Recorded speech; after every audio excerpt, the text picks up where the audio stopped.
नमस्कार, शीतल की कहानियों में आप सबका स्वागत है। आज की कहानी है दादा पोते का प्यार। जेठ महीने के आग उगलते मौसम में गोविंद जी आंगन में रखी चारपाई पर लेटे हुए थे। पसीने से तरबतर आसमान की ओर निहारते हुए वे अपनी स्वर्गवासी पत्नी को याद करते हुए लगातार आंसू बहाए जा रहे थे। वैसे तो रात के 2 बजे थे, लेकिन उनकी आंखों में से नींद गायब थी। नींद आती भी तो कैसे? सुबह से अनाज का एक दाना तक भी उनके मुंह में नहीं गया था। अब तो उनके पेट की आंतें भी खाने की गुहार लगा रही थी। गोविंद जी धीरे से रसोई घर में जाकर खाना ढूंढने लगे, लेकिन खाने के लिए कुछ पड़ा ही नहीं था। फिर थोड़ा सा दूध पीने की इच्छा से उन्होंने फ्रिज खोला तो दूध का बर्तन भी खाली पड़ा था। बुझे मन से गोविंद जी एक गिलास पानी पीकर ही वापस अपनी चारपाई पर आकर लेट गए। एक और तो इतनी भयंकर गर्मी और दूसरा भूख से परेशान होकर वह बस दाएं बाएं करवट बदल रहे थे और इंतजार कर रहे थे कि कब सुबह हो और कब बहू उन्हें कुछ खाने के लिए दे। गोविंद जी के कमरे में पंखा नहीं लगा था, जिस कारण वह आंगन में चारपाई पर सोते थे। वहीं दूसरी ओर उनका बेटा और बहू अपने कमरे में एसी चलाकर सुकून से सो रहे थे। दरअसल कल रात बेटा बहू संजीव और रीना दोनों शादी में गए हुए थे और रात को वहीं से डिनर करके घर लौटे थे। गोविंद जी के लिए उनकी बहू ने सुबह की बची 2 बासी रोटियां रख दी थी और अपने ससुर से यह कहकर चली गई कि चाय बनाकर उसके साथ यह रोटियां खा लेना। अक्सर ऐसा ही होता था। उनकी बहू रीना रात की बची हुई रोटियां गोविंद जी को खाने में दे दिया करती थी और अब तो गोविंद जी को इस चीज़ की आदत भी पड़ चुकी थी। बहू के कहने पर उन्होंने चुपचाप हाँ में सर हिला दिया और बेटा बहू शादी की दावत खाने चले गए। रात के समय जब गोविंद जी को भूख लगी तो खाना लेने के लिए वह रसोई घर में गई, लेकिन जैसे ही रोटी निकालने के लिए उन्होंने डिब्बा खोला तो देखा कि रोटी में से बदबू आ रही थी, लेकिन बहुत ज़ोरों की भूख लगी थी। उन्होंने इधर उधर नज़र दौड़ाई तो खाने को कुछ नहीं दिखा।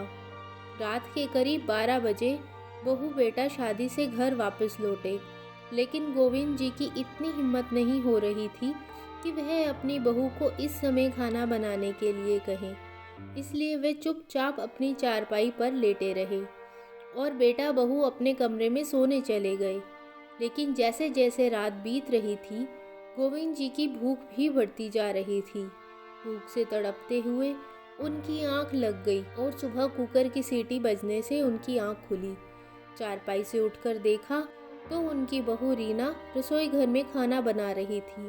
खाने की खुशबू से गोविंद जी की भूख और भी तेज हो गई।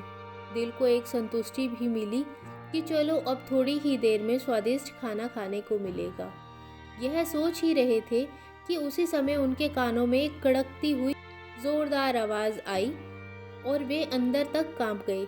कितनी देर लगा दी आपने उठने में? कितनी देर? इतनी देर भी कोई सोता है क्या? गोविंद जी ने अपनी बहू की ओर देखा तो गर्म चाय का प्याला गोविंद जी के हाथों में थमाते हुए बोली, जल्दी से यह चाय पी लीजिए और घर के काम में मेरी मदद करवाइए। 2 दिन के मैले कपड़े पड़े हैं, उन्हें धो दीजिए और छत पर सूखने डाल दीजिए। और जब यह काम हो जाए तो सारे घर की झाड़ पोंछ भी करनी है।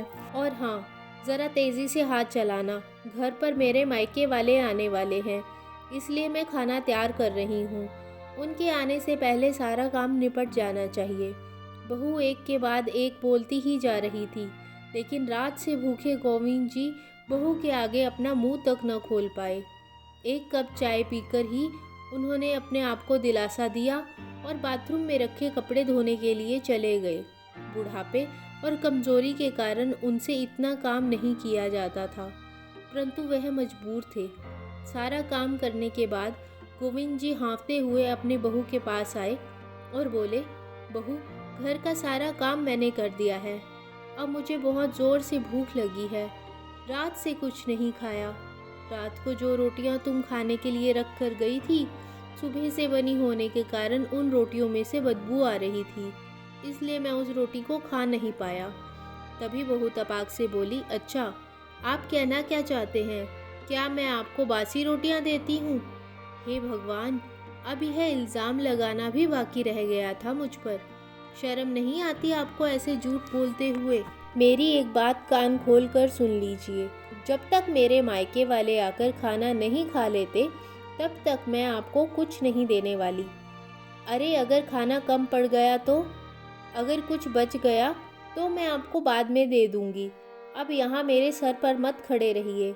ऐसा कहते हुए रीना ने गोविंद जी के हाथ में एक बिस्किट का पैकेट थमाया और बोली, अपने कमरे में जाकर इन्हें खा लेना और जब तक मेरे मायके वाले आकर चले नहीं जाते तब तक वहीं बैठे रहना। यहाँ इधर उधर घूमने की कोई ज़रूरत नहीं है। और हाँ, आंगन में से अपनी चारपाई भी उठा लीजिए। मेरे घर को कबाड़ खाना बनाकर रखा हुआ है। गोविंद जी का एक मन तो हुआ कि अपनी बहू की कड़वी बातों का मुंह तोड़ जवाब दे, लेकिन फिर यह सोचकर चुप रह गए कि बेटे के आते ही बहू हंगामा खड़ा कर देगी और बेटा संजीव भी बहू की बातों में आकर फिर से उन्हें वृद्धाश्रम छोड़ आने की धमकी देने लगेगा। जब से बेटे की शादी की है, उसे अपने बूढ़े बाप की तकलीफें नजर आती कहाँ हैं।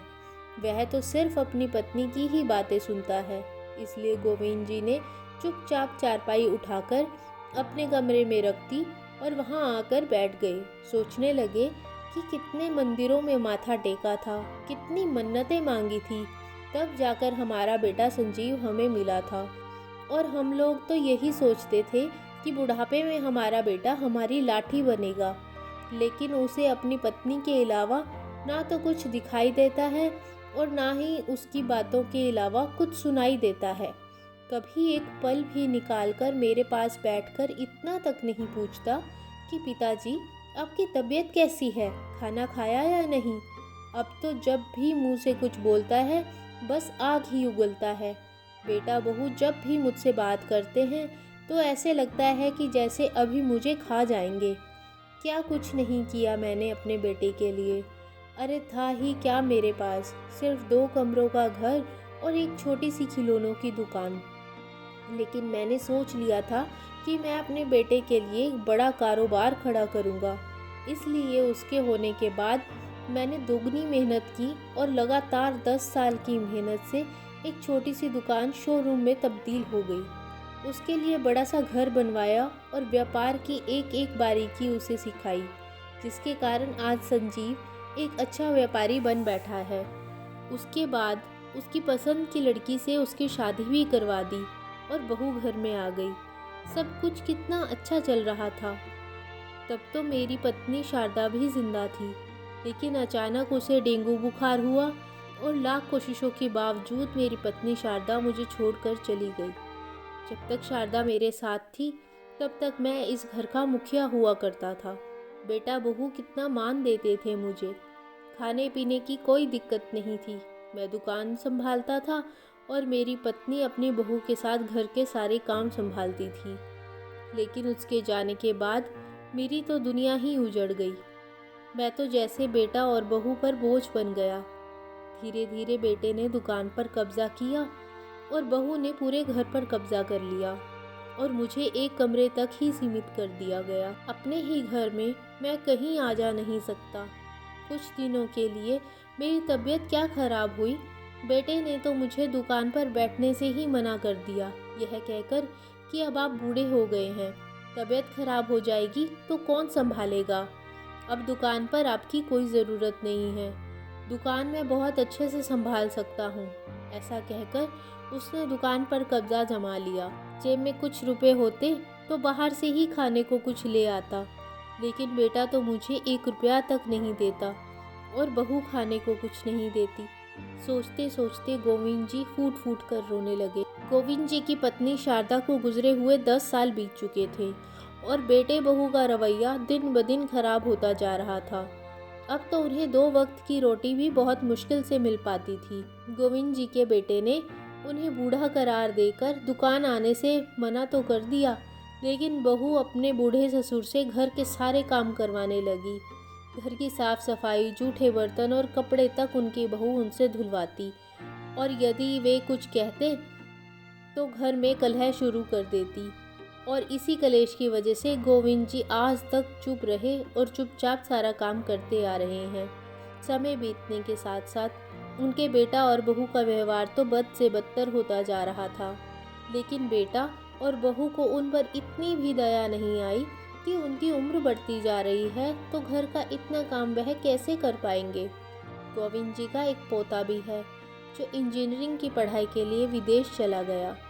जब उनका पोता छोटा था तब गोविंद जी अक्सर उसके साथ खेल कूद लिया करते थे और उनके पोते अजय को भी अपने दादाजी के साथ घूमना फिरना और खेलना बहुत अच्छा लगता था।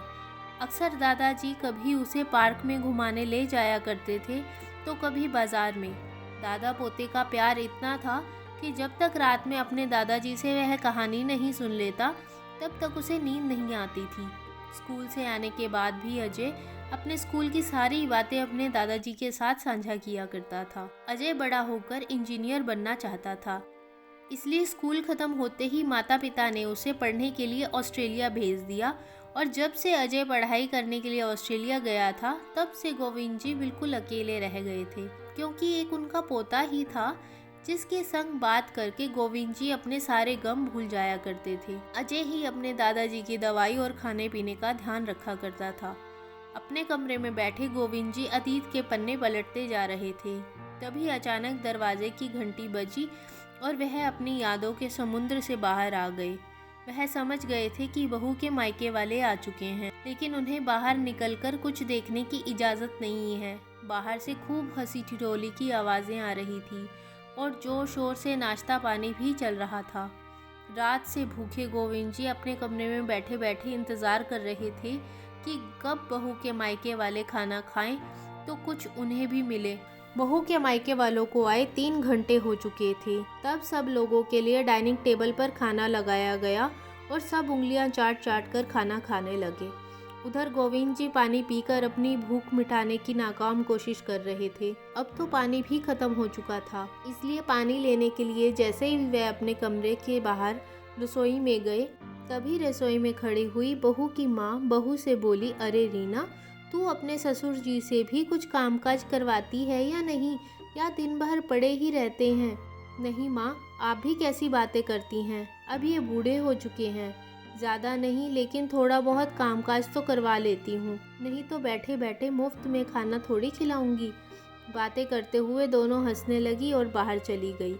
गोविंद जी रसोई में खड़े खड़े अपनी बहू और समधन की बातें सुन रहे थे। उनके शब्द उनके दिल में तीर की तरह चुभ रहे थे और आंखों से आंसू बहते जा रहे थे। मन ही मन सोच रहे थे कि दिल तो करता है अभी बोल दूं कि मैं तुम लोगों की कमाई नहीं खा रहा, यह दुकान, यह बड़ा सा घर, सब कुछ मेरा खरीदा हुआ है। सोचते सोचते गोविंद जी के हाथों से पानी का गिलास गिर गया और रसोई घर में चारों तरफ पानी फैल गया। गिलास गिरने की आवाज़ से बहू भागती हुई आई और रसोई में चारों तरफ पानी गिरा हुआ देखकर जोर से चिल्लाते हुए बोली, आपको एक बात समझ नहीं आती, जब मैंने आपको रसोई में आने से मना किया है फिर क्यों आए रसोई में, पूरी रसोई गंदी कर दी। चलिए अब जल्दी से साफ़ कीजिए। बहू का इस तरह से ज़ोर से चिल्लाना क्या कम था कि उनका बेटा भी पीछे से चिल्लाता हुआ आया, पिताजी, अब रीना ने आपको यहाँ आने से मना किया था तो फिर रसोई में क्यों आए? अरे पूरे घर में इधर उधर घूमना क्या ज़रूरी है आपका, एक जगह पर बैठा नहीं जाता, सारा मज़ा ख़राब कर दिया। ऐसा कहते हुए बेटा बहू पैर पटकते हुए चले गए। भूखे रहने का दर्द इतना नहीं था जितना अपने ही बच्चों से जिल्लत भरी बातें सुनने का दर्द था। आज गोविंद जी पूरी तरह टूट चुके थे। भरी आंखें लिए कांपते हाथों के साथ उन्होंने रसोई की सफाई की और नज़रें झुकाए अपने कमरे में चले गए और अपनी किस्मत पर फूट फूट कर रोने लगे। खाना खाने के बाद सभी लोग चले गए और गोविंद जी अभी तक अपने खाने का इंतज़ार कर रहे थे कि बहू कुछ खाने को दे दे, लेकिन बहू तो रसोई बंद करके अपने कमरे में जाकर लेट गई। गोविंद जी बहू को आवाज़ देते हुए बोले, बेटा कुछ खाने को दे दो, बहुत भूख लगी है। तो बेटा बहू दोनों ही गुस्से में चिल्लाते हुए बोले, मेहमानों के सामने हमारी बेइज्जती कर दी, अब आपको खाने को कुछ नहीं मिलेगा। अगर चुपचाप घर पर रहना है तो रहो, नहीं तो इस घर से निकल जाओ, हमें आपकी कोई ज़रूरत नहीं है। अपने बेटे की यह बातें सुनकर गोविंद जी अंदर से पूरी तरह टूट चुके थे। उन्हें समझ में नहीं आ रहा था कि क्या करें, कहाँ जाएं। लेकिन अब यह अपमान भी उनसे बर्दाश्त नहीं हो रहा था। बैठे बैठे उन्हें कुछ याद आया और उन्होंने अपना संदूक खोला। संदूक में उनके पुराने पर्स में कुछ पैसे रखे थे। वह पैसे निकालकर उन्होंने अपनी जेब में डाले और अपनी छड़ी उठाकर बाहर की ओर चल दिए। बेटे बहू ने उन्हें जाते हुए देखा, लेकिन किसी ने रोककर इतना नहीं पूछा कि पिताजी कहाँ जा रहे हैं। गोविंद जी की जेब में कुल मिलाकर 700 रुपये पड़े थे। चलते हुए वह सोचते जा रहे थे कि इन 700 रुपये से वह क्या कर सकते हैं। भूख भी बहुत ज़ोरों की लगी थी, इसलिए उन्होंने पहले 50 रुपये से एक छोटे से ढाबे पर रुककर खाना खाया और पेट की भूख शांत की। गोविंद जी शुरू से ही एक सफल व्यापारी थे। वह बूढ़े ज़रूर हो चुके थे, लेकिन दिमाग अब भी बिजनेसमैन वाला ही था। बाकी के बचे 650 रुपये हाथ में लेकर सोचने लगे कि ऐसा क्या किया जाए जिससे भूखे पेट न सोना पड़े। बहुत सोच विचार करने के बाद उन्होंने बचे हुए पैसों से कुछ चिप्स के पैकेट खरीदे और एयरपोर्ट के बाहर जाकर आने जाने वालों को चिप्स बेचने के लिए खड़े हो गए। काफ़ी देर तक चिप्स खरीदने के लिए कोई नहीं आया।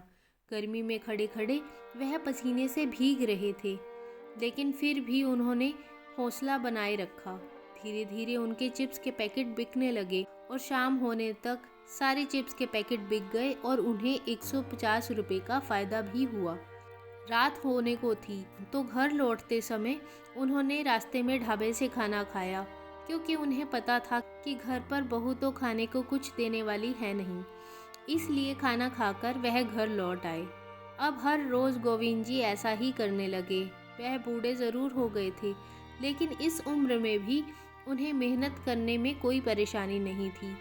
सुबह घर के सारे काम करने के पश्चात गोविंद जी रोज़ाना चिप्स के पैकेट बेचने के लिए एयरपोर्ट के बाहर जाकर खड़े हो जाते, और बेटा बहू को तो वैसे भी उनसे बात करना ज़्यादा पसंद नहीं था, इसलिए वह भी उनसे कभी ना पूछते कि आप इतने समय के लिए कहाँ जाते हैं। गोविंद जी के पास अपना खर्चा करने के लिए कुछ पैसे इकट्ठे होने लगे थे और उन्हीं पैसों से वह भरपेट खाना भी खा लेते और कुछ पैसे बचा भी लेते। अब उन्हें हर छोटी छोटी चीज़ के लिए अपने बेटे बहू के आगे हाथ नहीं फैलाने पड़ते थे। ऐसा करते करते 8 महीने बीत गए। 8 महीने के बाद गोविंद जी के पोते अजय की पढ़ाई पूरी हो चुकी थी। अब वह अपने मम्मी पापा और दादाजी को सरप्राइज़ देने के लिए इंडिया वापस आ रहा था। फ्लाइट में बैठे बैठे मन ही मन सोच रहा था कि मुझे अचानक अपने सामने देखकर मेरे मम्मी पापा कितने खुश हो जाएंगे और दादाजी तो मुझे गले ही लगा लेंगे। आखिर इतने सालों बाद वह अपने बेस्ट फ्रेंड से मिलेंगे। अजय के साथ उसका एक दोस्त भी इंडिया वापस आ रहा था। दोनों दोस्त आपस में बैठकर बातें कर रहे थे। अजय अपने दोस्त को अपने दादाजी के बारे में बता रहा था कि उनके विदेश जाने की बात सुनकर उनके दादाजी की आंखों में आंसू आ गए थे और आज उसे अचानक अपने सामने देखकर उसके दादाजी की खुशी का तो ठिकाना ही नहीं रहेगा। जैसे ही अजय अपने दोस्त के साथ एयरपोर्ट से बाहर निकला तो वहीं गेट के बाहर उसके दादाजी बहुत से चिप्स के पैकेट हाथ में लिए बेच रहे थे और रह रहकर अपने रुमाल से अपना पसीना पोंछ रहे थे। उसी समय अजय के दोस्त ने कहा, अजय, यह तो तुम्हारे दादाजी जैसे लग रहे हैं। वे दोनों गोविंद जी के नज़दीक गए। जाकर देखा तो अजय की आंखें फटी की फटी रह गई, क्योंकि वह सचमुच उसके दादाजी ही थे।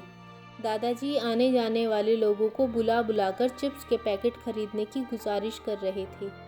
जैसे ही अजय उनके पास गया तो बिना देखे ही उन्होंने उसे बोला, यह चिप्स खरीद लो बेटा, 10 रुपये का एक पैकेट है, बताओ कौन सा चाहिए।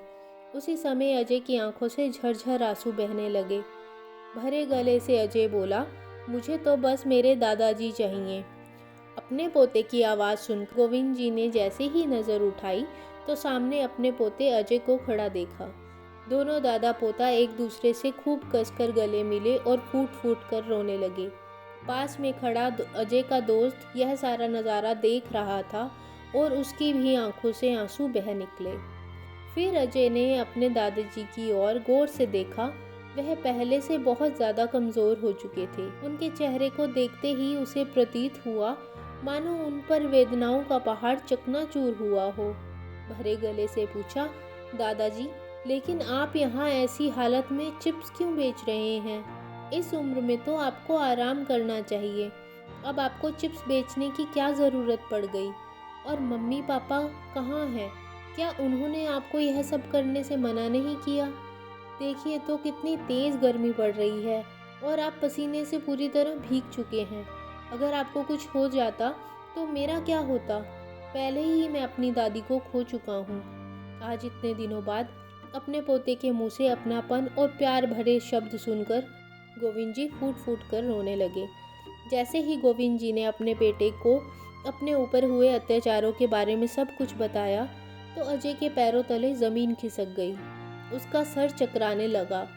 आज तक तो वह अपने जिन माता पिता को भगवान का दर्जा देता आया था, उनकी करतूत सुनकर वह दंग रह गया था।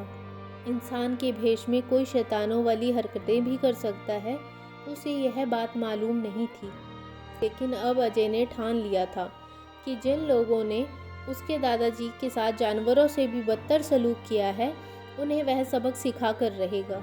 लेकिन सबसे पहले वह अपने दादाजी को एक बढ़िया से होटल में लेकर गया और वहाँ पर उन्हें स्वादिष्ट खाना खिलाया और उसके बाद उस होटल में उनके लिए एक आरामदायक कमरा बुक करवाया और उनकी सभी ज़रूरतों की चीज़ें उनके पास रखवा दी। थोड़ी देर उनके साथ समय बिताया और फिर बोला, दादाजी, आप यहाँ आराम से रहिए, मैं बीच बीच में आकर आपसे मिलता रहूँगा। आपके लिए खाना वेटर आकर आपके कमरे में आपको देकर जाएंगे। आपको कहीं जाने की ज़रूरत नहीं होगी। ऐसा कहकर अजय अपने घर की ओर चल दिया। जैसे ही अजय घर पहुंचा तो उसे अपने सामने खड़ा देख उसकी माँ बहुत खुश हुई और बोली, अरे बेटा, तुमने बताया नहीं कि तुम भारत वापस आ रहे हो। हमें बताते तो हम तुम्हारे स्वागत के लिए अच्छी तैयारी करके आते। फिर अजय अपनी माँ की आंखों में आंखें डालते हुए गंभीर स्वर में बोला, लेकिन अगर मैं पहले बता देता तो मैं वह सब कैसे देखता जो मैंने आज अपनी आंखों से देखा है।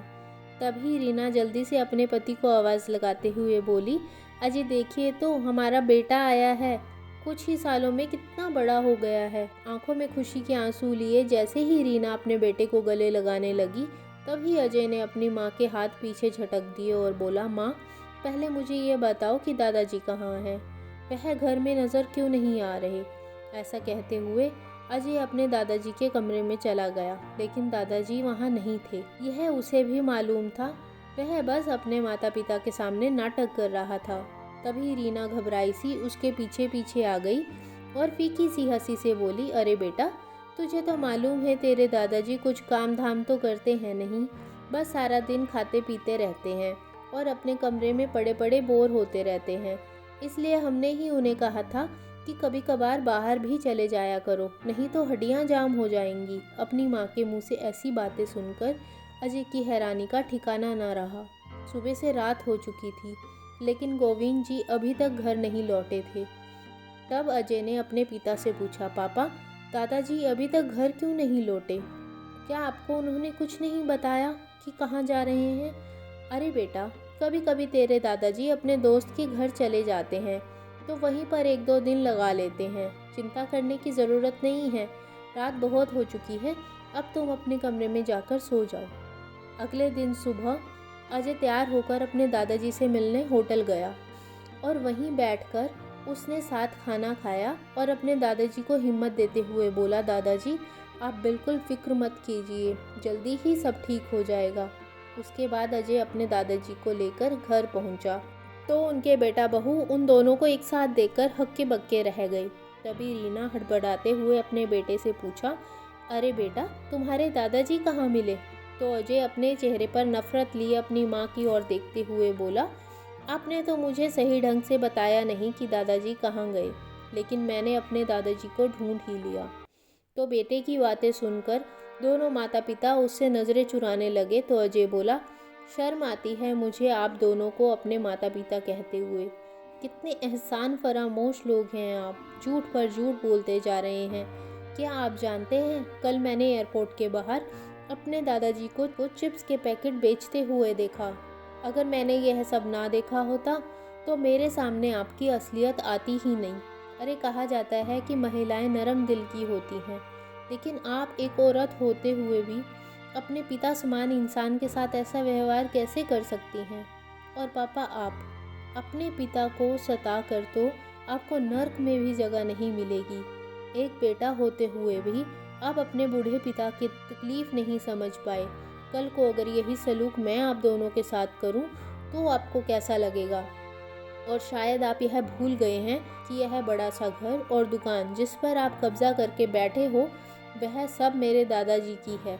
और अपने उसी पिता को आपने रात की बची सूखी रोटियां खिलाई, उनके कमरे में एक पंखा तक नहीं लगवाया। अरे ऐसे सलूक तो कोई अपने घर के नौकर के साथ भी नहीं करता, जैसा आपने अपने पिता के साथ किया। इस बात की सज़ा तो आपको मिलनी ही चाहिए। उसी समय पुलिस इंस्पेक्टर घर पर पहुंच गए। तभी अजय बोला, यहाँ आने से पहले हमने आप दोनों के खिलाफ पुलिस स्टेशन में रिपोर्ट लिखवा दी थी। इंस्पेक्टर को देखते ही संजीव और रीना तुरंत पिता के सामने हाथ जोड़कर खड़े हो गए। हमें माफ़ कर दीजिए पिताजी, हमसे बहुत बड़ी गलती हो गई, आइंदा ऐसा कभी नहीं होगा। उसी समय एक जोरदार चटाक की आवाज़ आई और अपने गाल पर पड़े तमाचे के कारण संजीव ज़मीन पर गिर पड़ा। तब गोविंद जी बोले, अरे ऐसी औलाद से तो बे औलाद होना ज़्यादा बेहतर था। इन दोनों को ले जाइए इंस्पेक्टर साहब। पिता के मुंह से यह बात सुनते ही वे दोनों माफ़ी के लिए गिड़गिड़ाने लगे। जैसे ही पुलिस वाले उन्हें ज़बरदस्ती बाहर की ओर ले जाने लगे, तभी गोविंद जी ने देखा कि उनके पोते अजय की आंखों में आंसू थे। उसी समय वे बोले, इंस्पेक्टर साहब, मैं अपनी कंप्लेंट वापस लेता हूँ, इन दोनों को छोड़ दीजिए। उसके बाद इंस्पेक्टर ने संजीव और रीना को चेतावनी देते हुए कहा, बुढ़ापा तो सभी को आना है। आज आपके पिताजी बूढ़े हैं, कल आप लोग भी बूढ़े होंगे और जैसे आप करेंगे वैसा ही आपको भी मिलेगा। यह बात हमेशा याद रखना। इतना कहकर इंस्पेक्टर साहब चले गए और अजय अपने दादाजी के गले लग पड़ा। उस दिन के बाद से गोविंद जी के बेटा बहू उनका खूब अच्छे से ख्याल रखने लगे। उनकी हर छोटी से छोटी ज़रूरत और खाने पीने का ध्यान वह बहुत अच्छे से रख रहे थे। अब गोविंद जी अपने घर में बहुत शान से रहते और हर पल अपने पोते को दिल से आशीर्वाद देते। आज की कहानी अगर आपको अच्छी लगी तो कमेंट बॉक्स में ज़रूर बताइएगा। कहानी को लाइक, शेयर और चैनल को सब्सक्राइब करना मत भूलिएगा। धन्यवाद।